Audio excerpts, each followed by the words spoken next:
माँ दुर्गा का पांचवा रूप माँ स्कंद माता, जो भगवान कार्तिकी अर्थात स्कंद की माता होने के कारण यह नाम पाती हैं। ब्रह्मांड के आरंभ में जब माता सती का विवाह भगवान शंकर से हुआ तो माता सती के पिता राजा दक्ष अत्यंत कुपित हो गए और उन्होंने एक बार यज्ञ का आयोजन किया तो माता सती और भगवान शंकर को आमंत्रित नहीं किया।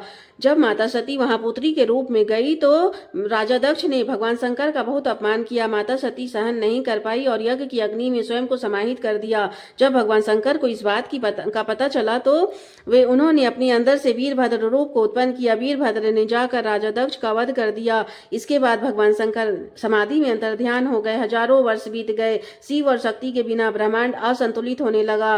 राक्षसों का बोलबाला बढ़ गया। उसमें से एक राक्षस तारकासुर, जिसे ब्रह्मा जी से यह वरदान प्राप्त था कि उसकी मृत्यु केवल शिव जी के संतान के हाथों ही होगी, और तारकासुर को यह बात अच्छे से पता था कि भगवान शंकर अभी समाधि में अंतर्ध्यान है तो उनका पुत्र कैसे हो सकता है। इस कारण उसका आतंक बढ़ता ही जा रहा था।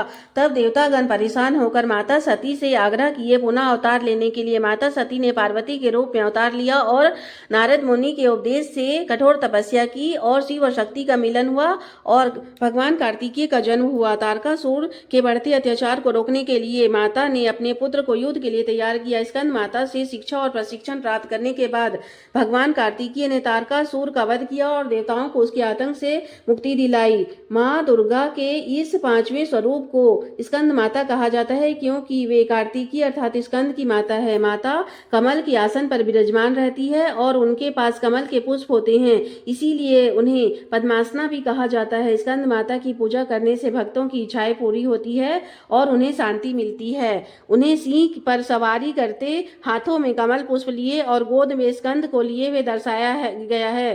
देवी की 8 भुजाएं हैं।